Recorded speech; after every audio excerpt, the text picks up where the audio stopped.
wabarakatuh. Salam sejahtera bagi kita semua. Kami di sini sebagai perwakilan dari kelompok 7 kelas bahasa Indonesia akan mempresentasikan program kreativitas mahasiswa gagasan tertulis kami yang berisikan tentang isi sebar pemahaman tentang radikalisme. Di sini saya tidak sendiri, saya membentuk kelompok saya yang terdiri dari 6 orang, yaitu saya sendiri sebagai Muhammad Ihsan Akbar, lalu ada Nabilah Nurjana, Mirna Putri Virgiani, Marta Saidah Hamami, Yelena Bunga Casimira, dan Kartika Amboina Sinaga. Yang pertama bab pertama adalah bab pendahuluan, di mana pada bab ini kita menggarisbesarkan 3 poin penting atau 3 variabel penting yang kita akan angkat sebagai program kreativitas mahasiswa kami. Yang pertama adalah universitas atau kampus, kedua adalah mahasiswa, dan ketiga adalah paham radikalisme. Yang pertama adalah universitas atau kampus, yang merupakan salah satu tempat atau wadah dalam meningkatkan kualitas keilmuan dan kepengetahuan yang dapat diimplementasikan nilainya dalam masyarakat luas.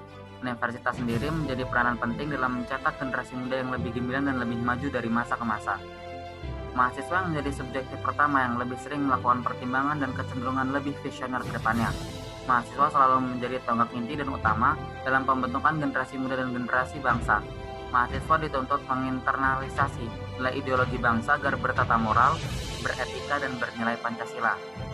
Radikalisme bisa diartikan suatu sikap atau paham yang secara ekstrim, revolusioner, dan militan untuk memperjuangkan perubahan dari arus utama yang dianut masyarakat sebelumnya.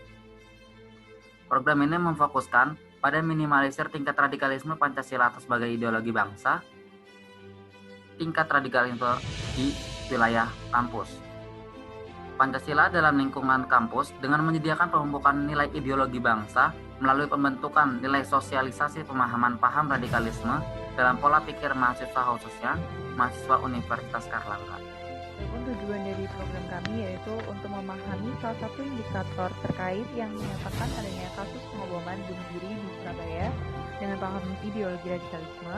Yang kedua, untuk mengetahui cara mengurangi pemahaman radikalisme yang telah dipahami sebelumnya agar tidak ada permasalahan yang sama terulang. Yang ketiga, untuk mengetahui cara mengimplementasikan pemahaman untuk mengurangi radikalisme terhadap kehidupan sehari-hari.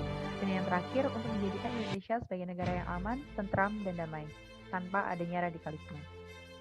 Untuk manfaat secara umum, yang pertama, untuk mendeskripsikan kasus pengeboman bunuh diri yang terjadi di Surabaya sebagai bahan pembelajaran dan pengetahuan umum tentang paham radikalisme pada era globalisasi. Yang kedua, untuk mengetahui paham radikalisme yang memanfaatkan media massa sebagai penyebaran pesan atas ancaman dan penyimpangan dalam bentuk ideologi yang dapat merusak rasa persatuan dan kesatuan wilayah NKRI. Yang ketiga, untuk dapat mengantisipasi terjadinya kejadian paham radikalisme yang berkelanjutan di wilayah NKRI dengan mempelajari kejadian pengeboman di Surabaya. Pada bagian gagasan, bagian A, terdapat kondisi terkini. Pertama, perkembangan radikalisme. Pada tahun 2017, menurut BNPT, terdapat 11 juta orang bersedia melakukan tindakan radikalisme, di mana 35% diantaranya adalah mahasiswa yang tersebar dari 15 provinsi di Indonesia.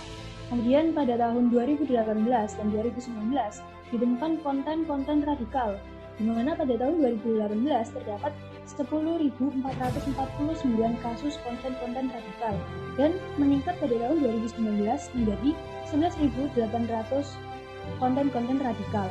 Kemudian faktor adanya perkembangan radikalisme pada era seperti ini adalah perkembangan teknologi dan informasi, di mana pada era seperti ini Indonesia mendapat 150 juta orang dari 268 juta populasi pada tahun 2018 yang telah terpapar paham radikalisme, di mana hal ini sangat berpengaruh pada persatuan dan kesatuan bangsa.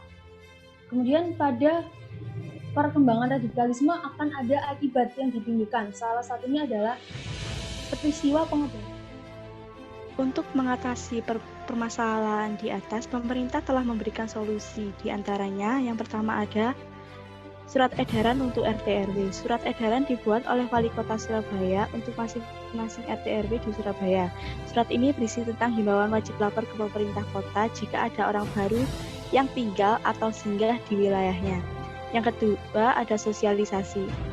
Sosialisasi dilakukan oleh Pemkot Surabaya bersama Polri, TNI, dan Kejaksaan yang ditujukan untuk masyarakat tentang pendeteksian dini peristiwa semacam ini. Yang ketiga adalah mengaktifkan kembali Komando Operasi Khusus Gabungan TNI. Yang keempat ada pendidikan berlandaskan kewarganegaraan. Pemerintah pusat sudah mencanangkan adanya pembelajaran kewarganegaraan di setiap jenjang pendidikan. Yang kelima ada Perpu dan UU yang dikeluarkan oleh pemerintah. UU yang dimaksud adalah UU nomor 5 tahun 2018 tentang tindak pidana terorisme dan Perpu yang dimaksud adalah Perpu nomor 2 tahun 2017 tentang organisasi masyarakat. Seberapa jauh kondisi pencetus gagasan? Kurangnya pengetahuan dan pemahaman mengenai agama Islam, kewarganegaraan, dan ideologi Negara Kesatuan Republik Indonesia merupakan salah satu penyebab terjadinya pengoboman 3 gereja di Surabaya. Oleh karena itu, sosialisasi dibutuhkan untuk mencegah penyebaran paham radikalisme ini. Sosialisasi sendiri adalah proses belajar seseorang untuk mengenal, mempelajari, dan menghayati pola hidup sesuai nilai, norma, dan kebiasaan, sehingga terjadi pembentukan sikap sesuai dengan tuntutan masyarakat. Sosialisasi dapat berupa secara langsung atau offline maupun dalam jaringan atau online.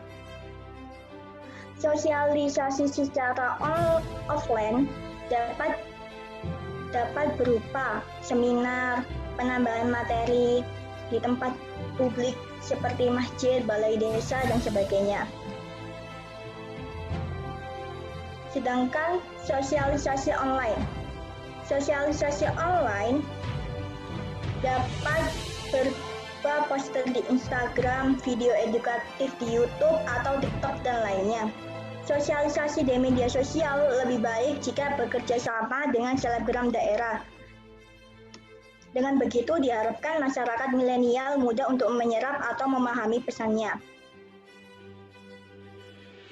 Semakin banyak sosialisasi yang diadakan, baik offline maupun online, akan membantu mengurangi risiko penyebaran radikalisme ini. Pihak-pihak yang dipertimbangkan yaitu yang pertama pemerintah pusat, Kabid Humas Polda Jatim, Wali Kota Surabaya, Kepala RT dan RW, Polri, TNI dan Kejaksaan, tenaga pendidik, pengisi acara ceramah, dan kita sebagai mahasiswa. Pemerintah pusat sendiri itu berperan dalam memberikan informasi secara general dalam radikalisme dan mengirimkan beberapa pasukan untuk menyelidiki lebih lanjut. Untuk Kabid hanya untuk menyampaikan informasi mengenai kronologi dan hasil investigasi. Ibu Wali Kota sendiri itu berperan dalam mengambil langkah antisipasi untuk mencegah terjadinya adanya peristiwa radikalisme yang kemungkinan akan terulang kembali, dan Kepala RT dan RW menggerakkan masyarakat sekitar untuk mewajibkan lapor jika terdapat masyarakat yang dicurigai memiliki paham radikalisme. Polri, TNI, dan Kejaksaan berperan dalam investigasi kasus dan penangkapan pihak-pihak yang diduga penyebar radikalisme. Tenaga pendidik berperan dalam memberikan informasi mengenai radikalisme kepada mahasiswa atau siswa, sehingga mahasiswa atau siswa tidak termasuk dalam seseorang yang memiliki paham radikalisme. Pengisi acara ceramah berperan dalam memberikan informasi mengenai radikalisme sehingga masyarakat sekitar akan mengantisipasi adanya radikalisme. Mahasiswa, kami berperan dalam memberikan edukasi mengenai radikalisme seperti membuat video edukasi yang dapat diunggah di YouTube, Instagram, ataupun media sosial lainnya. Langkah-langkah strategis yang harus dilakukan untuk mengimplementasikan gagasan. Yang pertama adalah membentuk tim sosialisasi yang kritis dan komunikatif. Tim ini yang akan melaksanakan gagasan berupa sosialisasi dan mengedukasi masyarakat mengenai pentingnya menghindari paham radikalisme. Lalu yang kedua ada menentukan wilayah sasaran untuk sosialisasi. Penentuan wilayah sasaran ini penting agar dapat mengetahui langkah yang tepat dan daerah yang benar-benar berpotensi akan timbulnya paham radikalisme. Lalu yang ketiga, membentuk proposal gagasan terhadap daerah yang menjadi sasaran sosialisasi. Perlu adanya izin dari daerah sebelum dilakukan gagasan ini agar pemerintah dapat mengetahui kegiatan yang akan dilakukan dan ikut memonitoring kegiatan ini. Selanjutnya, mengajak serta selebgram daerah dan organisasi masyarakat dalam sosialisasi ini. Melalui selebgram dan organisasi masyarakat, informasi akan lebih mudah menyebar dan mendapatkan cakupan sasaran yang luas. Di samping itu, masyarakat akan lebih mudah menerima informasi dari organisasi masyarakat yang terpercaya, dan kaum muda lebih tertarik pada informasi yang disajikan oleh selebgram daerah, sehingga meningkatkan ketertarikan masyarakat mengenai sosialisasi ini. Lalu, kita bekerja sama dengan masyarakat daerah untuk melaksanakan gagasan ini. Dan kemudian kita melakukan monitoring daerah dan melakukan evaluasi. Hal ini diperlukan agar kita bisa mengetahui keberhasilan dari gagasan ini. Kemudian lanjut pada poin ketiga, yaitu kesimpulan.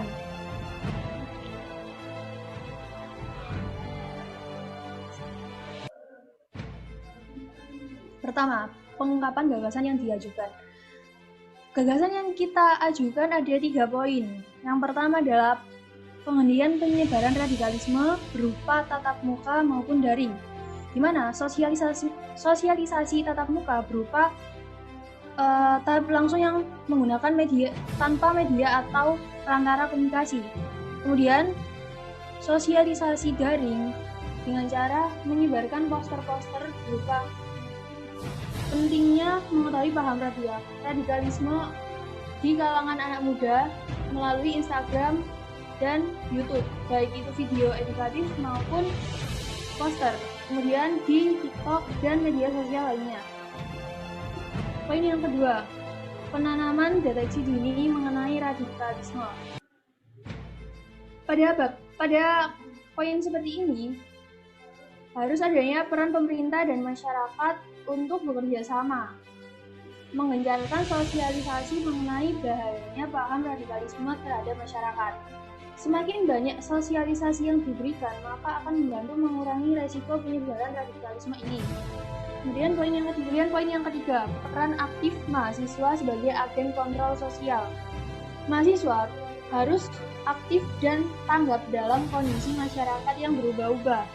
Sebagai agen kontrol sosial, mahasiswa dituntut sebagai jembatan antara masyarakat dan pemerintah, sebagai penyalur ide antara masyarakat dan pemerintah agar adanya keselarasan dalam berpikir dan dapat menimbulkan adanya persatuan yang kuat sehingga radikalisme tersebut dapat dihapuskan. Selanjutnya adalah teknik implementasi, yang dimana teknik implementasi ini dibagi dalam 3 tahapan. Yang tahap pertama adalah tahap perencanaan kegiatan, yang kedua adalah pelaksanaan kegiatan, dan yang ketiga adalah evaluasi kegiatan. Pada tahapan pertama, tentang perencanaan kegiatan, berisikan mempersiapkan segala sesuatu yang berkaitan dengan program sosialisasi mulai dari pihak-pihak yang terkait, waktu, dan tempat. Biasanya di dalam perencanaan terdapat technical meeting yang dimasukkan rancangan pelaksanaan kegiatan yang akan dilakukan. Yang kedua adalah tahap pelaksanaan kegiatan.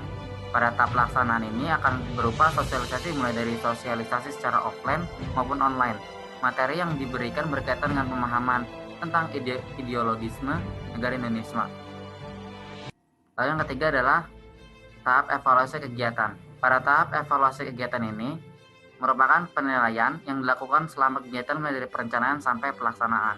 Evaluasi digunakan sebagai tolak ukur untuk program sosialisasi yang telah dilakukan sebagai bahan pelajaran dan bahan untuk kegiatan yang akan dilakukan selanjutnya. Kemudian prediksi hasil. Apabila gagasan dapat diimplementasikan secara tepat dan benar, maka terdapat beberapa hal yang dapat dicapai. Yang pertama, wawasan masyarakat mengenai pentingnya menghindari paham radikalisme akan meningkat. Karena masih banyak masyarakat kini yang belum berpikiran terbuka dan rentan dipengaruhi oleh paham radikalisme. Dengan gagasan ini diharapkan masyarakat akan lebih mengidentifikasi dan lebih waspada saat ada paham radikalisme yang masuk dan tahu langkah yang diambil untuk menghindarinya. Dan begitu rantai penyebaran paham radikalisme dapat diputus. Yang kedua, berkurangnya radikalisme di beberapa wilayah. Indonesia memiliki wilayah yang sangat luas, sehingga menjadi sasaran empuk untuk penyebaran paham radikalisme dan tentu tidak mudah untuk dicegah. Oleh karena itu, perlu kerjasama yang kuat untuk menyebarkan pencegahan paham radikalisme. Yang ketiga, masyarakat turut menyebarkan informasi di lingkungan sekitar. Setelah mahasiswa menyebarkan informasi pada masyarakat umum, diharapkan masyarakat umum tersebut dapat memahami dan menyebarkan pula hal yang harus dilakukan dalam pencegahan radikalisme.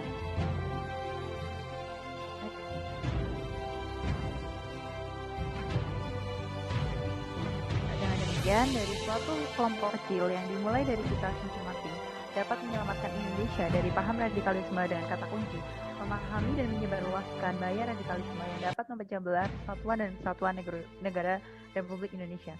Terima kasih atas perhatiannya. Mohon maaf bila ada salah kata. Wassalamualaikum warahmatullahi wabarakatuh.